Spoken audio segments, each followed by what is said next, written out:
I'm an acupuncturist, but the least part of my job is putting needles into people. I like to think of myself like Sherlock Holmes, thinking about how people look on the inside by palpating and observing what's hidden in plain sight. The study of anatomy is both a way to study the body, but also to know oneself.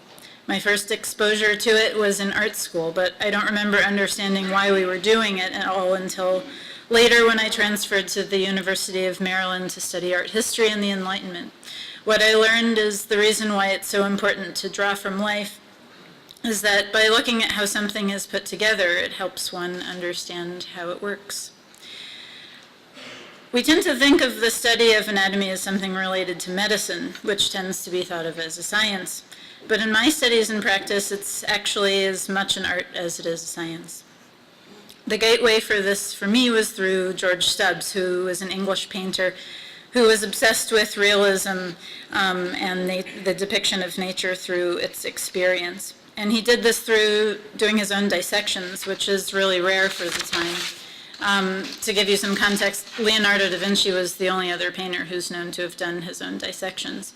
And these are some images from a groundbreaking comparative anatomy that was never published. What's cool about this is it shows how we think about our place in nature. And to give you more context, Stubbs was in the same circle as Charles Darwin's grandfather, who was also into evolution theory.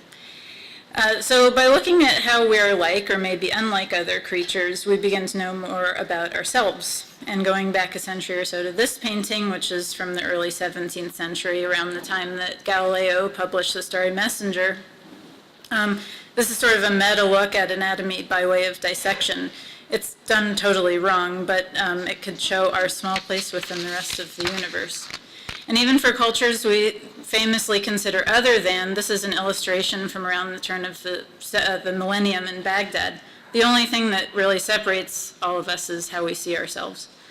So when I went to grad school, the ideas of collection and display and how we learn from them were my focus, though at that time I couldn't put it so succinctly, and I left ABD and going back to fixing things that were in need of repair. This is Damien Hirst's case.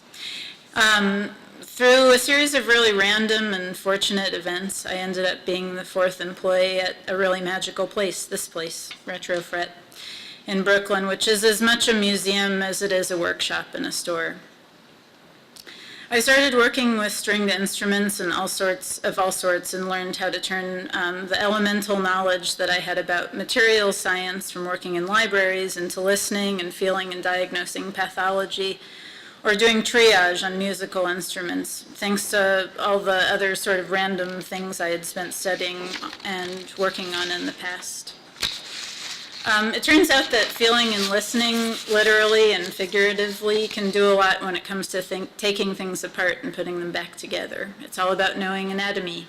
Like people, these stringed instruments could be diagnosed by knowing the internal structure, and that if you could hear the problems if you knew how to listen.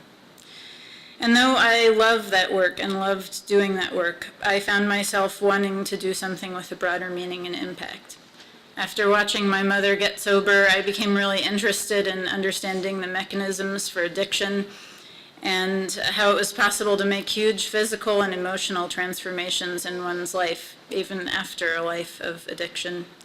In this mindset, I thought about how people are part of a larger connected system that really don't do anything, not because of something else. Whether that because is an internal chemical imbalance or reaction to external stimuli or whatever. Yeah, you can't talk about one part of the body without considering the other parts. Just the same way you can't talk about one person separate from their environment. Somehow I came to the idea of doing acupuncture as a career. It turned out that my previous knowledge of anatomy came in handy, and so did restoring art and rare instruments. Being an effective clinician not only involves knowing your craft, in this case anatomy, but also being able to connect disparate dots and of course connect with people.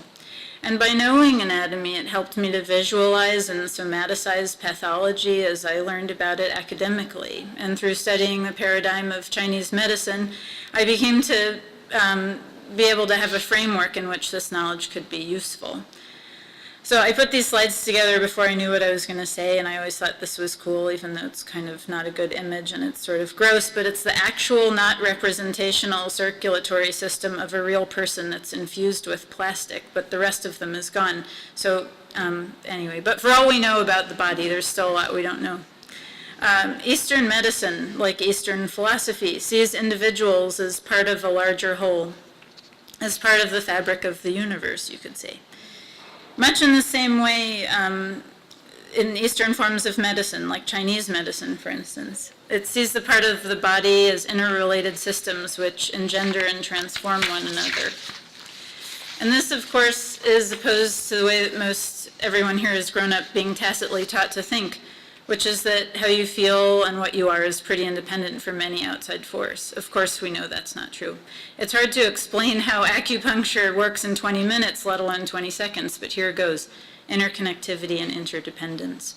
There's a saying in Chinese medicine, many branches, one root. From one come many. See, lots of things, one. We see that what this means in context of medicine is that one cause can have multiple effects in different people. We all have the same anatomy, or the root, but depending on where we are in all aspects, it changes how our bodies and mind react, all the branches. And so here's another example of what I've come to think of as anatomy, but with the shape of the body removed. Here it's all of the elements that make up life and balance and harmony. So the study of anatomy, as much as it is science, is art too. Thanks.